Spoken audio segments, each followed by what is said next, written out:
आप ही के भीतर के लोग थे।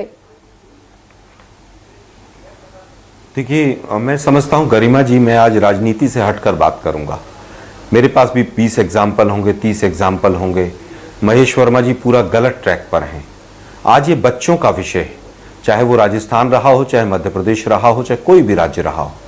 व्यापम घोटाला इस देश के अंदर हुआ, उसके बाद भी हमने कुछ नहीं सीखा उससे। व्यापम घोटाले में 60 से ज्यादा तो सुसाइड या डेथ हैं। आज जिस तरह से नीट के एग्जाम को बचाया जा रहा है, एनटीए को बचाया जा रहा है, हम क्या उम्मीद करें कि भविष्य में इस तरह का काम नहीं होगा। देश के जो एचआरडी मिनिस्टर हैं वो स्पष्ट तौर पर कह रहे हैं कोई पेपर लीक नहीं हुआ। बच्चे कह रहे हैं पेपर लीक हुआ, पुलिस कह रही है पेपर लीक हुआ, पेपर रटवाया गया, कहां से हुआ, उसके बावजूद क्लीन चिट दी जा रही है। और दुर्भाग्य इस बात का यह है कि एक लेवल पे नहीं, ये केवल पेपर लीक का मामला नहीं है, ये हजारों करोड़ का लेन देन का मामला है। इसमें क्या है, ओएमआर शीट चेंज की गई, कुछ 2 दिन के लिए नई विंडो खोली गई, एग्जाम सेंटर चेंज किए गए। बिहार का बच्चा दूसरे राज्य में जाकर एग्जाम दे रहा है, वो क्यों दे रहा है, और वहीं से फिर टॉपर्स आ रहे हैं। एक ही स्कूल से 7-7 बच्चे एक ही लाइन में रोल नंबर में क्यों हैं? झज्जर, फरीदाबाद, पटना, गोधरा, पूरा नेक्सस है ये। और इसमें केवल ऐसा नहीं है कि एनटीए के लोग शामिल नहीं हो सकते हैं, इसमें 100% एनटीए के लोग भी शामिल होंगे। चल, हो जा शुरू। केसरिया से मन जोगी हुआ रे, दिल झूमे देखो पतवारा हुआ रे, दिल झूमे देखो पतवारा हुआ रे। हर पल मनाओ केसरी त्योहार। विमल, बोलो जुबान केसरी।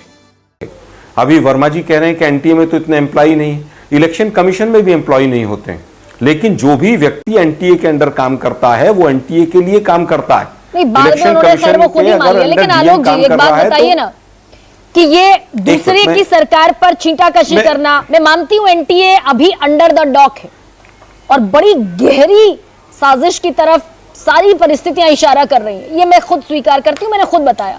लेकिन दूसरे पर सवाल उठाना आसान होता है क्या? राजस्थान में सब कर दिया आपने, उसके बावजूद पेपर लीक आप नहीं रोक पाए, सरकार जाने तक भी पेपर लीक चलता रहा। यानी कि कहीं तो सरकार बौनी दिखती है माफियाओं के सामने। पेपर लीक वाले लोगों को जेल में भी डाला, उनकी जमानत नहीं होने दी, उनके मकान को भी जमींदोज किया। पहला राज्य था जिसने इतना सख्त कानून बनाया। अगर फिर भी नहीं रुका है तो मैं अपनी कमी भी स्वीकार करने को तैयार हूं, मुझे आपत्ति नहीं है उसमें। लेकिन राजस्थान में हुआ इसलिए अब नीट की चर्चा ना हो, या कांग्रेस शासित राज्य में हुआ इसलिए बीजेपी की चर्चा ना हो। अगर हम इस पैटर्न पे जाएंगे तो हम इस समस्या के हल तक नहीं पहुंच पाएंगे। आज पूरी तरह से नीट के चेयरमैन को तुरंत इस्तीफा दे देना चाहिए, तुरंत उनसे इस्तीफा मांग लेना चाहिए। और ये समस्या यहां तक नहीं है गरिमा जी, मैं एक बहुत बड़ा खुलासा कर रहा हूं। पिछले साल यूपीएससी सिविल सर्विसेज के मामले में भी 56 बच्चों से रिलेटेड कोई खबर आई थी, लेकिन उसको दबा दिया गया। हमने बहुत चीजें ढूंढी लेकिन हमें कुछ नहीं मिल पाया, इसलिए हम फ्रंट पर आकर उसकी लड़ाई को नहीं लड़ पाए।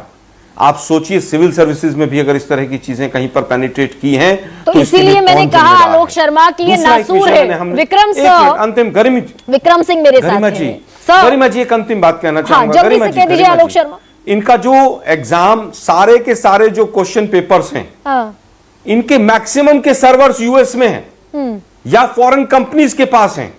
अगर इस तरह का पैटर्न आप वेस्टर्न कंट्रीज में देखेंगे तो 20 साल से 25 साल पहले भी इस तरह की चीजें वहां पर होती थी। क्या विदेश मंत्रालय ने, मिनिस्ट्री ऑफ इंफॉर्मेशन टेक्नोलॉजी ने कभी इस चीज के ऊपर ध्यान दिया कि कहीं विदेश से तो पेपर लीक नहीं हो रहे हैं? ठीक है, क्योंकि समस्या, मैं दूसरे सवाल पर आलोक शर्मा नहीं आ रही हूं अभी आपके पास। मेरे साथ 2 बेहद इंपॉर्टेंट गेस्ट अभी है।